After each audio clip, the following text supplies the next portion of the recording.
How do we build mental resilience, mental toughness for hard, tough workouts, for hard, tough areas of our life, for Royal Marines training, for elite sport, whatever area it is? I'm going to go through some points with you guys today about how you can increase and grow that mental toughness.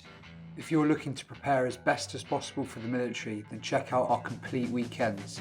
These are for those who are serious about military service, want to get with others who are like-minded, and get as ready as possible for military service. First important point to realise is that if you've got an ultimate goal that's a tough goal, it's going to be a really challenging goal, that you've got to accept that it's going to be discomfort, there's going to be a lot of discomfort, there's going to be a lot of pain attached to it, a lot of sacrifice attached to it. That's why 99% of people in society won't really achieve things that people deem as hard and tough, because everyone wants an easy life. We live in a fast food culture where, you got a phone at your hand, you can get dopamine hits anytime you want, you can order a Domino's and it's at your house in 20 minutes. People are looking for the easy life. If you're watching this video, it's because you're built differently and this easy life doesn't satisfy you. You want to push yourself, you've got a greater goal, and that's gonna take great sacrifice and great pain. So my first tip is to embrace the discomfort. You need to know that if, for instance, you're getting your green beret, there's going to be a lot of discomfort, a lot of pain, and you've just got to accept that this is going to be a painful journey.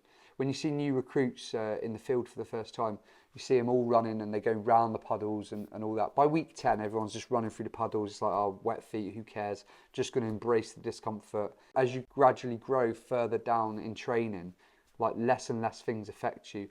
People tell you the week you're going into is going to be the hardest week of training, and at the first 10 weeks of training you're worrying.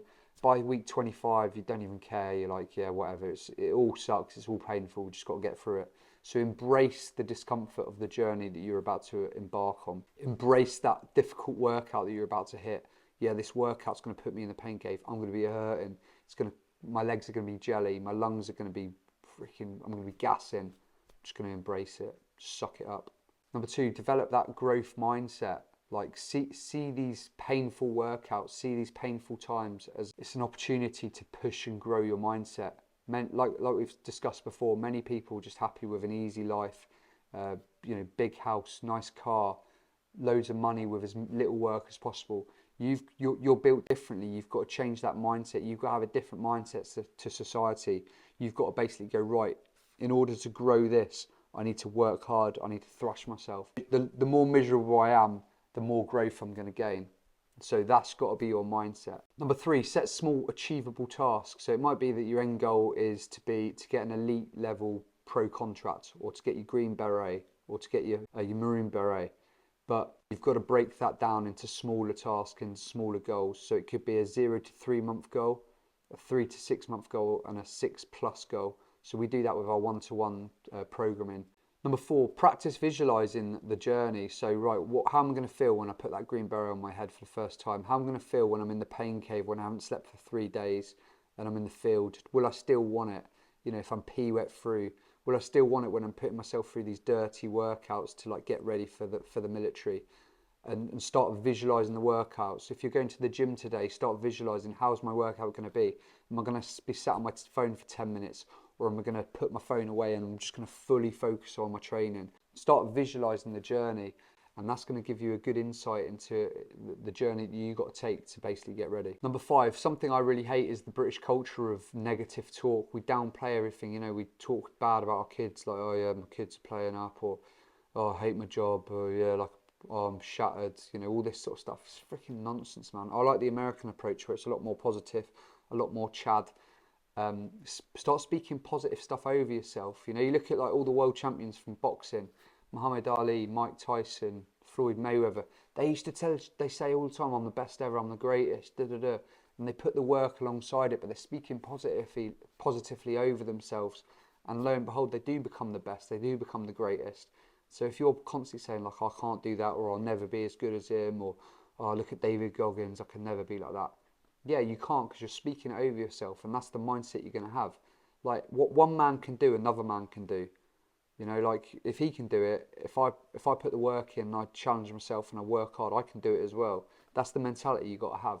Not a cockiness, not an arrogance, a self-confidence that you can do it and you can get the goal that you're looking for. Number 6, by cultivating mental resilience, we've got to put ourselves in the pain cave. You've got to work hard. You've got to get discomfort, and you've got to really realise that, like, in order to get a goal, there's going to be pain attached to it, and being really mindful of that, writing down like goals and how you're going to get there, having those targets, having those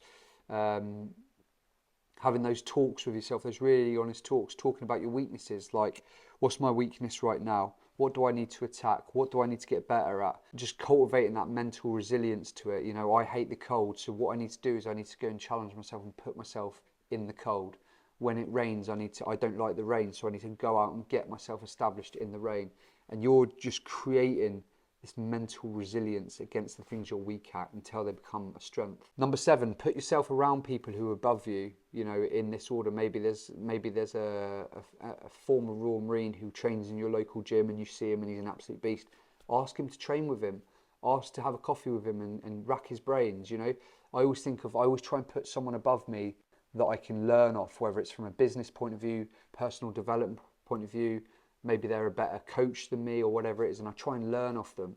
I think a really good mindset to have here is have someone above you that you can learn from and grow from. Have someone alongside you sort of similar to you that you can encourage and push each other on, and then have someone below that you can encourage and build up and strengthen, and you can actually support them. I think if you've got someone in all 3 of those areas, it's a really good way to develop you in all different areas. I think the last point as well, guys, is to bear in mind that these things take time. To get more mentally tough, more mentally resilient, it takes time. It takes hard workouts. It takes a lot from you. These things aren't done overnight or over 2 or 3 workouts. This is weeks, months, years, and there's always space to grow in this place. But I think the first thing you've got to do is just step into that. So taking these points that we've talked about today and actually starting to apply them, you can write them down in a notebook and you can write on each individual one how you can actually put this into practice. Do I need to do more dirty wads? Do I need to go and run when the weather's really bad? Do I need to start waking up early? Do I need to do ice baths? Whatever it is, you can start developing this in your own personal life.